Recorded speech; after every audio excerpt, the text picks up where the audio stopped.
What is he? Your runner? He hurdles, sprints, and does pole vault. Oh, that's. Excuse me, Director Ward, are you ready? Are you ready? Sorry to interrupt. All right. At this time, we will call this meeting to order. I'm Vice Chair Greeno. I'm going to be stepping in for Chair Wilson. Is there a, it seems a little loud to me, but okay. At this time, can we call the roll, please? Yes, Commissioner Tompkins, Here. Commissioner Short, Here. Vice Chair Greeno. Here. Commissioner Tinkler. Here. All right, at this time, we're going to open up our public, actually, let's pledge allegiance to our flag. I apologize.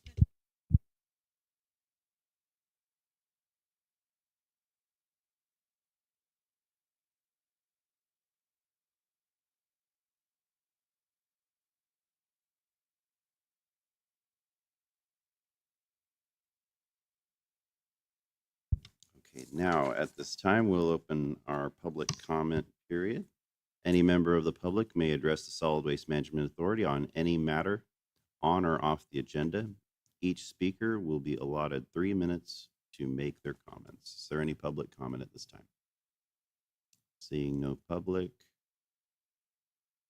Bring it back to the board. At this time, we will adjourn to closed session, and we will be discussing the property on 2520 Old Mill Road with our real property negotiator, Ted Ward. Be back at 4:30.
I want to thank the public for their patience. Our closed session went a little longer than anticipated, but we will reconvene as the Del Norte Solid Waste Management Authority. Ted, are you ready? Yes, but I believe we'll want to ask Bob if there was any action taken in closed session. Yes, Mr. Chair, no final actions were taken in closed session. Thank you. At this time, we'll move on to our consent agenda. Now we'll move, we approve the consent calendar. I was going to read what was on the consent calendar.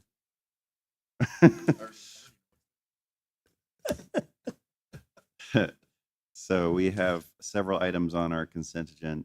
It is the approve the minutes for the regular session on Tuesday, February 18th, 2025.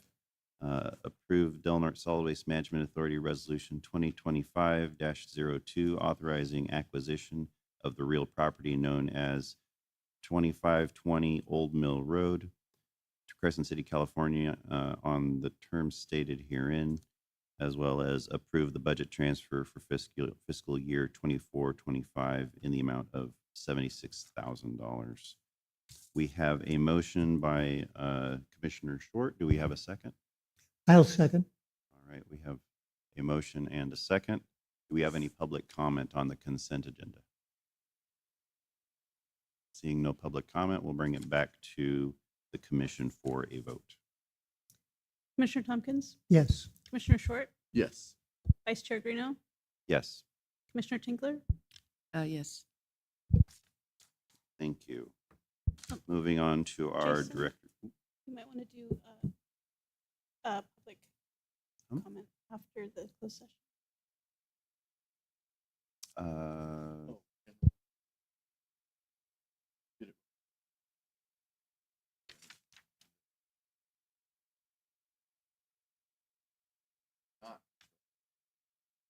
Okay. All right, we'll open up a general public comment period again. For the public, any member of the public may address the Solid Waste Management Authority on any matter on or off the agenda.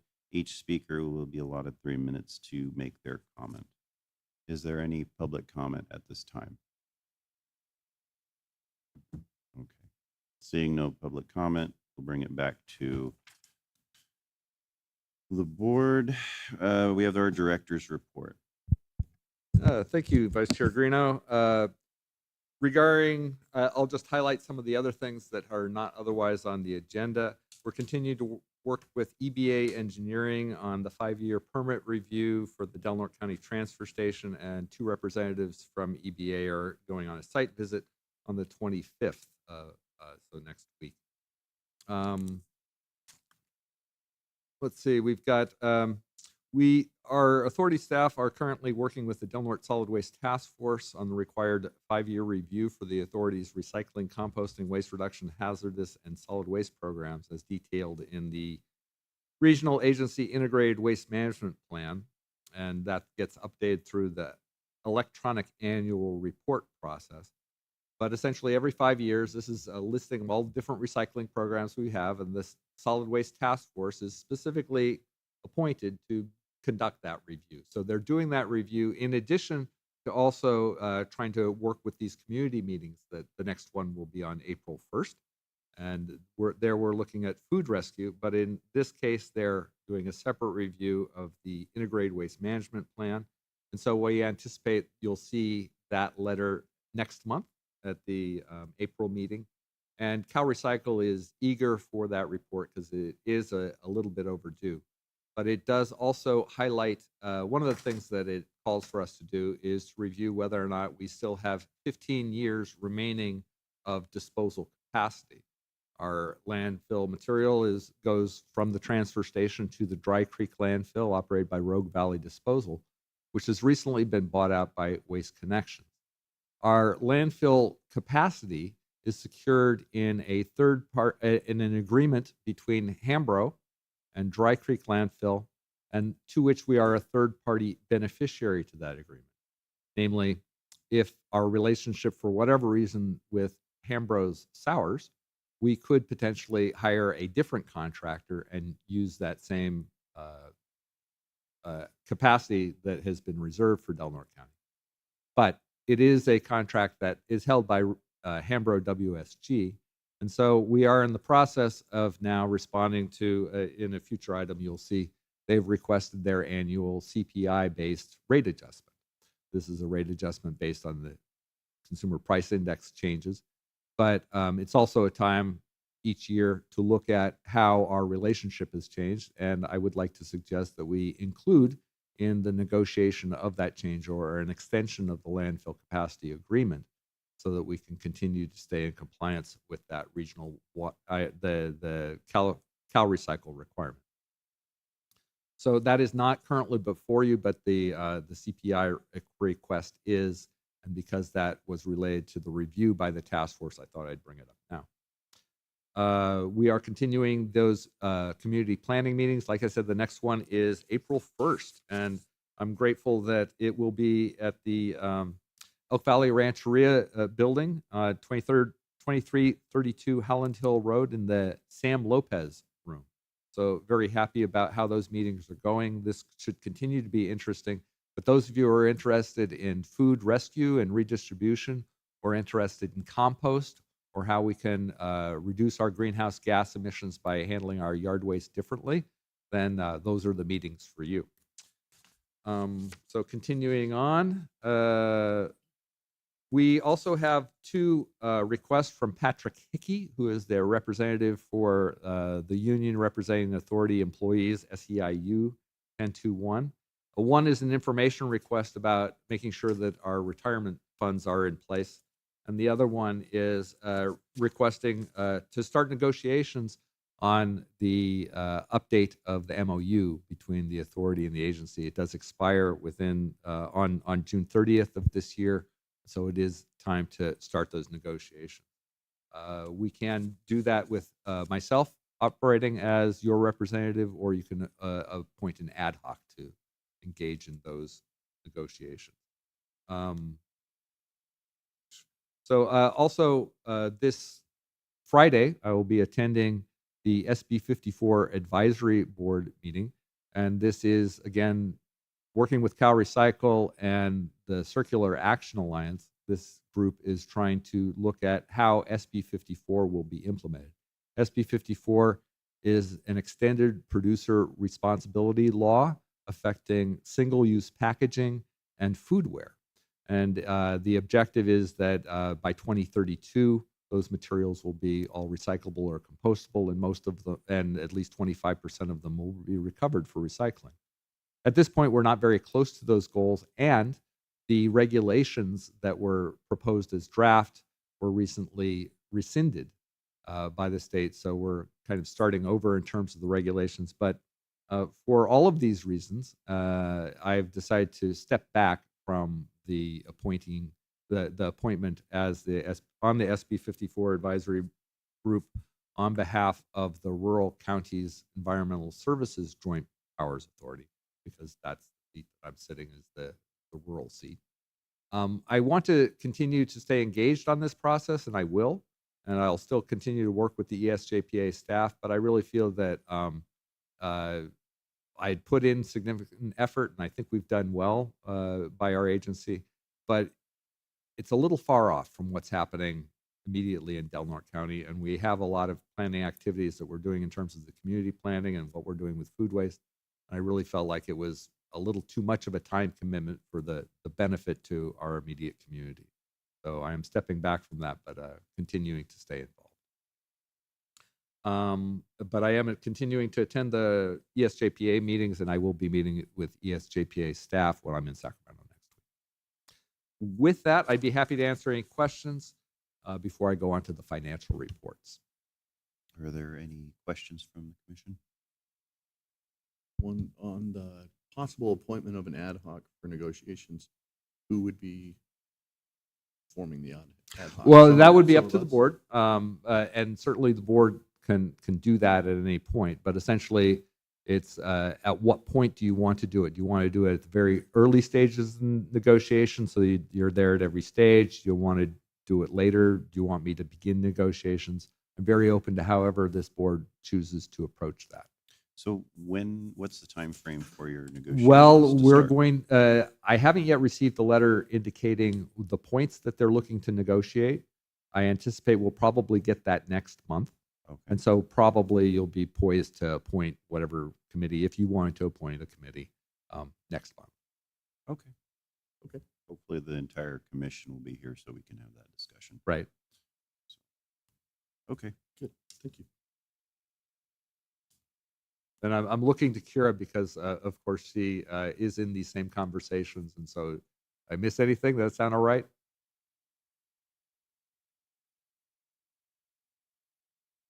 Okay. Thank you.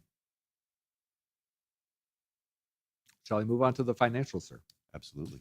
Okay, looking at the item 3.2 is essentially our cash balance. It's like looking at the balance in your checking account.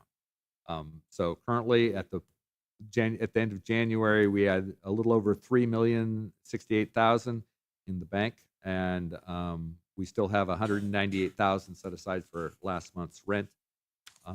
So then attached to that is the accounts receivable aging summary, and you'll see that there aren't very many accounts that have gone over 90 days.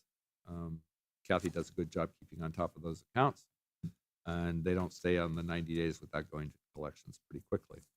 Item 3.3 is claims approved by director between the meetings, and you'll see that our largest expenses go to Hamburg WSG for the good services they provide at the Del Norte County Transfer Station. And actually, this month, our next largest expenses were also to Recology for essentially emptying the bins at Klamath and Gasky Transfer Station. Moving on to 3.4, this is the report of how we did in February. And generally, February, like most winter months, and especially with this 28 days, it's a shorter month, tends to be one of the slowest months of the year. And that certainly proved to be true. So, but looking at the authority revenue report on item 3.5, once again, this is a summary of our major income sources. So long as our major income sources are coming in at or above budget, and we're approving budget transfers, that gives you a good sense that on the whole, our budget is in good shape. So our main sources of revenue are the authority service fees collected at the Del Norte County Transfer Station and the franchise fees paid by Recology under contract. And so we're 80,000 ahead of budget in terms of authority service fees and 18,000 ahead of budget in terms of franchise fees. So at this point, at the end of February, we're 98,000 ahead of budget. So things are looking in the good, in the black. I'd be happy to answer questions. All right. Do we have any questions from the commission? All right. Okay. Item 5.1 is a request from Hamburg WSG for their CPI-based rate adjustment. And as I introduced in the director's report, I'd like to include in the negotiations for that change order the possibility of extending our relationship and our disposal capacity agreement for Dry Creek Landfill. It's appropriate because we have to have it. Essentially, if we don't have at least 15 years capacity, as part of this 5-year review to Cal Recycle, we would have to confess we don't have 15 years of capacity anymore. And here are the various actions we're planning on taking to secure that capacity. And so this is the most straightforward way to answer that question. The longer that we take to fully answer the question, the more detailed explanation is required, essentially. The backstory of this is that in California history, the lack of ability to find disposal capacity was one of the most effective ways to remove elected officials, because essentially it became a community crisis in community after community of where are we going to dispose of our materials. And so as AB 939 was passed, which required every municipality to cut their waste in half by the year 2000 from what it was in 1990, they said as part of that process, you need to secure at least 15 years capacity of disposal. And if you don't have it, you need to start working on it because it takes that long to secure that capacity. So essentially, it's a big part of the homework, and it's an answer we have to provide. And so I would like to include that in those negotiations, but if the board has a different view of that, then I welcome that input.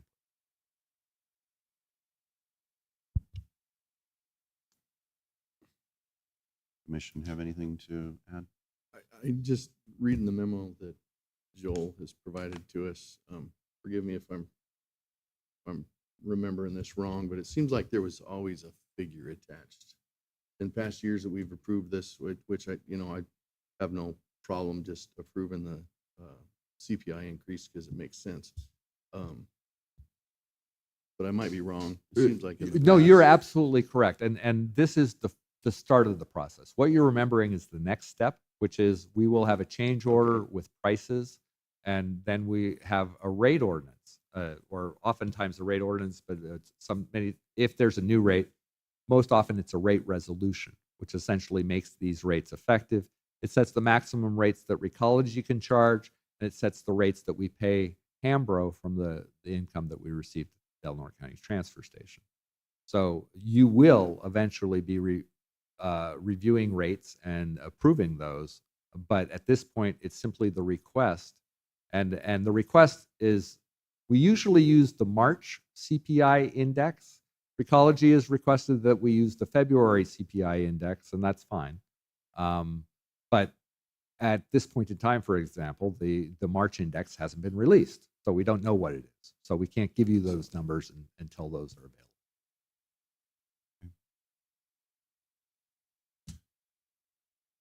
So you're looking for a motion for us to approve you to start working on that and then to include the landfill? piece that you Yes, just I said? guess the motion would be to direct staff to begin negotiations for a change order to increase the rates according to the agreement based on changes to the CPI, plus include consideration for extending the secured landfill capacity available to Del Norte County. Sorry for not having that written beforehand. That's, it makes sense. Do you have anything to say, Joel? You know, that's not a surprise to you either.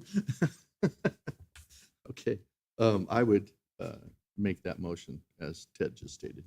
All right, we have a motion on the floor. Do we have a second? I'll second that. All right, thank you. A motion and a second. Do we have any public comment on this?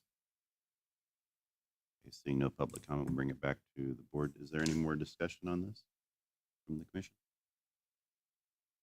All right, seeing none, please pull the vote. Commissioner Tompkins, Yes. Commissioner Short, Yes. Vice Chair Greeno, Yes. Commissioner Tinkler, Yes. Okay, moving on to item number 6. Discussion and possible action regarding a letter of February 19th, 2025 from Recology Del Norte requesting service fee adjustments based on changes to the consumer price index and changes to disposal and brush tipping fees, and an increase of 1.3% to collection and transportation components of franchise service fee for continued compliance with California Air Resource Management requirements. I'll move to approve as read into the record. Well, do we want to discuss it? This is a similar letter from Recology.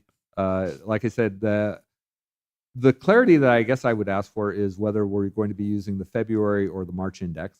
I'm fine either way, but we should be using the same index for both Recology and Hambro because the timing is the same. But essentially, the February index is available now. The March index won't be available until mid-April, so it does make that a little bit complicated, but we can do the math either way. But I appreciate the recommendation.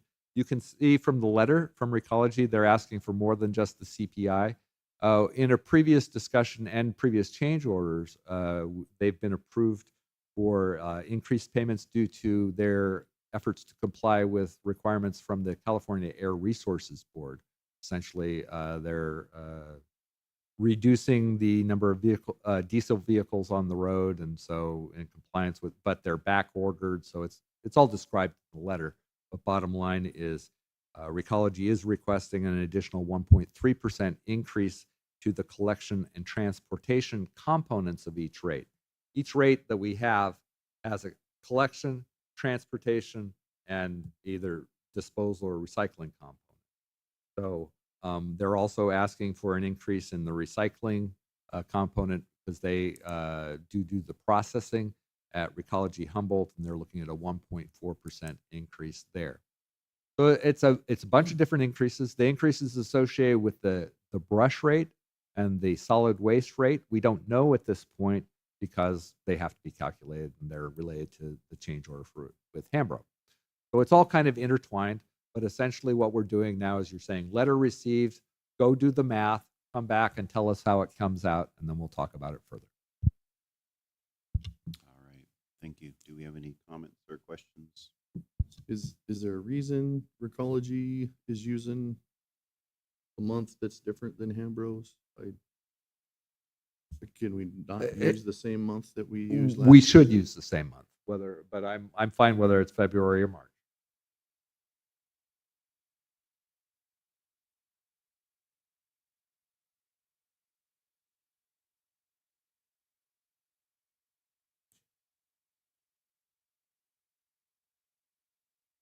Understood. Okay. So should we go back and just amend that? That Hambros piece? let me take just a moment to explain why it doesn't make much difference. Because essentially we look at the comparisons about what's happened in the changes to CPI. So if we choose to use February and next year we use February or March, they'll make up the difference in whatever that month change was. So they'll be made whole one way or another. Either way is fine. But it should be one or the other. So I guess since we're all here, do y'all want to go with February?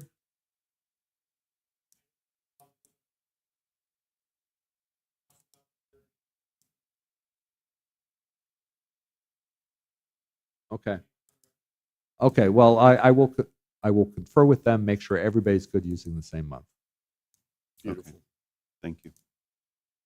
Well, in that case, if there isn't further discussion, I'll entertain a motion. Does it make a difference in the rate increase if the consumer price index could actually increase this month in March, right? If there was a significant difference between the March and April index, then it would make that same difference. But things continue and we do this on an annual basis. So there have been times when the CPI index seemed like it would grow a lot and then just the next month it changed. So it's a little hard to predict. All right. Any further discussion or questions? All right. I'll entertain a motion at this time. We just need a second. Oh, you did make the motion? Oh, okay. Can you repeat your motion? Oh, let me get back down.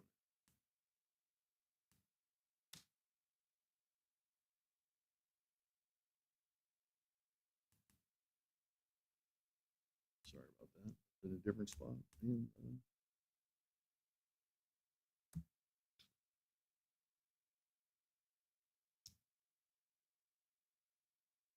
Well, I guess we just, I'll move to approve the action requested in the February 26th letter from Hambro WSG requesting service fee adjustments based on changes to, oh wait, I'm reading the wrong one. Yeah, we're Sorry. we're We're- on we already the did Hambro Recology. Yep, discussion, I've moved that we approve the action in the letter dated February 19th, 2025 from Recology Del Norte requesting service fee adjustments based on changes to the consumer price index and changes to disposal and brush tipping fees and an increase of 1.3% to collection and transportation components of each franchise service fee for continued compliance with California Air Resources Board requirements.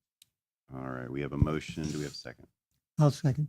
All right, we have a motion and a second. Do we have any public comment on this item? Seeing no public comment, we'll bring it back to the commission for a vote. Commissioner Tompkins, Yes. Commissioner Short, Yes. Vice Chair Greeno, Yes. Commissioner Tinkler. Yes. All right, thank you.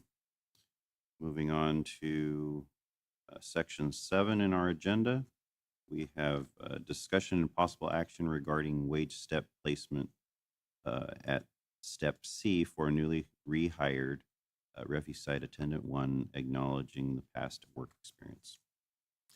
First of all, I'd like to offer thanks to Maria Fuentes and Carrie Vu of Delaware County HR for assisting with this process. But the recommendation is that we've recently rehired a former employee, and we would like to recognize his past work experience. He has over 7 years experience as a refuse site attendant, but because of the way he left, he gets hired at step A.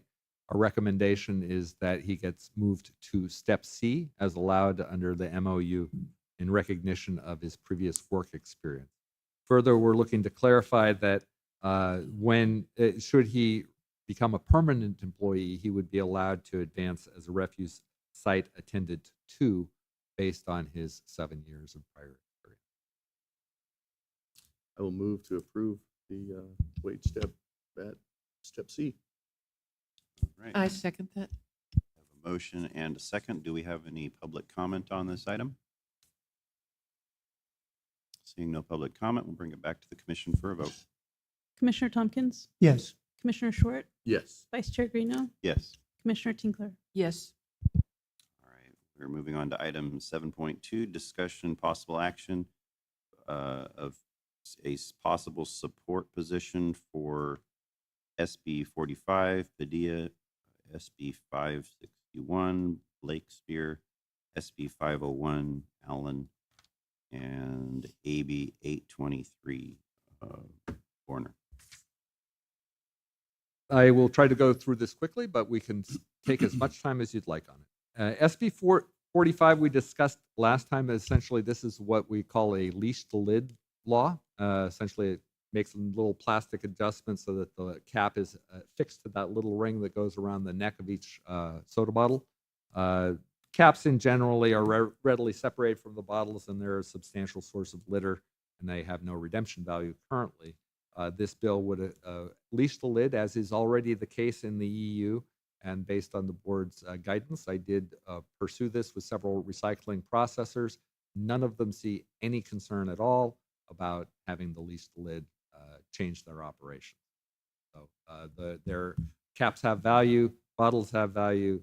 Keeping caps attached to the lids will reduce litter. So staff are recommending support for that bill. Staff are also recommending support for SB 561, which would create a producer responsibility program for safe and proper management of emergency distress flares, including marine flares, but also including other flares as well. These are incendiary devices are difficult disposal challenges because they're incendiary, and fire and trash in general, you don't want them mixed outside of a controlled environment.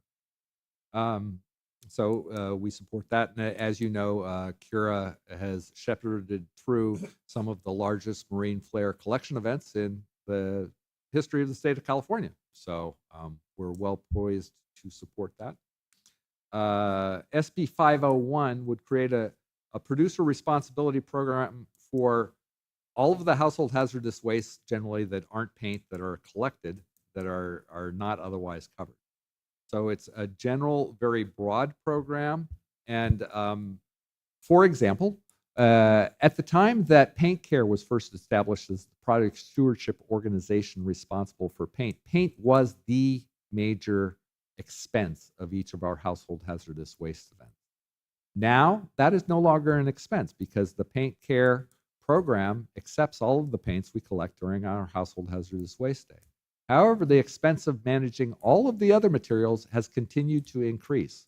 So that last year was our most expensive event ever. It was $96,000, and we did not get a penny from any of the manufacturers of any of the products or the retailers of any of the products that were sold to create that expense on our behalf.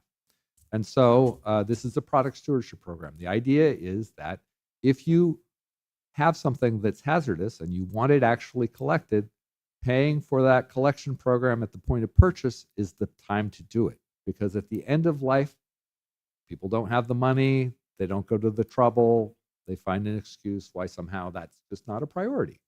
But if it was already paid for, it would be in place, like our oil recycling program, like our paint recycling program. So that's the idea behind SB 501. The final bill is AB 823, and it would expand California's existing ban of intentionally added microbeads to include cosmetics, cleaning products, and coatings. These are little plastic beads that eventually get released into the environment and will never be collected. And so they're added into products, and they're just the last step prior to pollution, functionally. But it's up to the board as to whether or not you want to support those bills, but staff recommend a support position on each of those bills. I'd be happy to answer questions. Okay.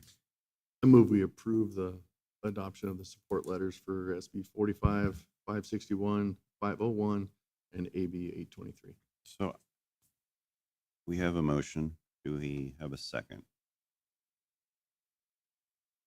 I'll second. All right, we have a motion and a second, but I do have one question. You said you had reached out to recyclers. Did you reach out to Hambro WSG? And they said that they wouldn't have any issue with That's the bottle correct. caps? That's correct. Okay. Any further questions or comments on these? I guess the only one that concerns me is the SB 501. So you pay, I'm understanding this, I go to the store, I pay more for my paint because now it's covering that paint company's, That program Liability. already exists. Yes. okay. So I'm sorry, I'm just not understanding how that's going to increase my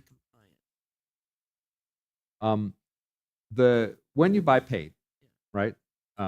You already pay for the paint care program. That's Yeah. what a producer responsibility program does. And paint care then pays to provide those recycling services statewide. So paint care has purchased an extra cage outside of our transfer station HHW building, and they periodically collect the paints that we accumulate. So we're able to take paint now on a daily basis for no charge from anybody every day. We weren't able to do that before, and it remained a hazardous material, and people didn't have a very good management option because it was either expensive or inconvenient to dispose of that. The same thing is already true for pesticides, herbicides, solvents, oven cleaners, toilet cleaners. Those materials, when you have them left over, we regularly get calls. Hey, I'm moving out. I got this. What can I do with it? And our answer is, we have a single one-day event in late September. Okay. If that was part of a product stewardship program, we might be able to say, we can take that every day, just like we can take paint. Okay. It also helps foster reuse. We have a paint, we now have paints available, and my understanding is the price of paint has gone up quite a bit, not related to the product stewardship program, but it has gone up. And so there are more people who are eager to get paint at the Del Norte County Transfer Station, which they can get for no charge, because people do bring in 5-gallon buckets of paint. They have paint left over. So if you've got a little home project and are looking for a source of paint, that is another program that's possible because we have a product stewardship program for paint. All right. Any further comments or questions? Okay. Any public comment on this item? Seeing no public comment, bring it back to the commission for a vote. Commissioner Tompkins, Yes. Commissioner Short, Yes. Vice Chair Greeno, Yes. Commissioner Tinkler. Yes. Okay, we have reached our final agenda item for the afternoon. Receive and file letter for Robert Black notifying the authority of his plans to retire effective end of June 2025. Congratulations. Mr. Chairman. So, as these are professional services, what I would like to do in the waning months of Bob's relationship with us is to work with him to try to identify a suitable replacement or a set of them for the board's consideration. But this is not, as a professional service, it's not the same. We don't have to go out for an RFP. Obviously, the client attorney relationship is really important. There needs to be a high level of trust there. So with the board's concurrence, I'd like to work with Bob in terms of trying to find and suggest a replacement. Certainly. Okay. That sounds good. I just wanted to thank you, Bob, for the service you've given us. You always seem to give us sound advice with options attached to it. You know, you can do this, you can do that kind of thing. It's much more useful to me than just the hard yeses, hard no's kind of thing. So you've always brought thoughtful advice to us, and I wanted to thank you for that. I think you're going to be some big shoes to fill, really, for us anyway. So congratulations on your retirement, by the way. And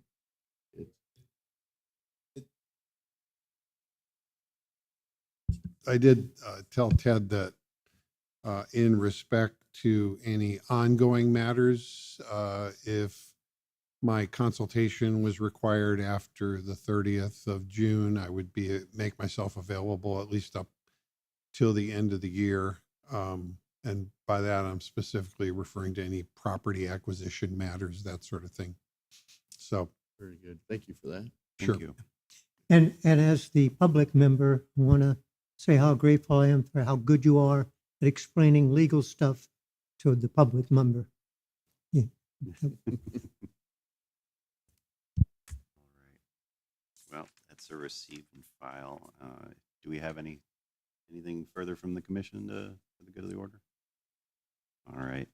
With that, we will adjourn our meeting until our next regularly scheduled meeting on April 15th at 4 p.m.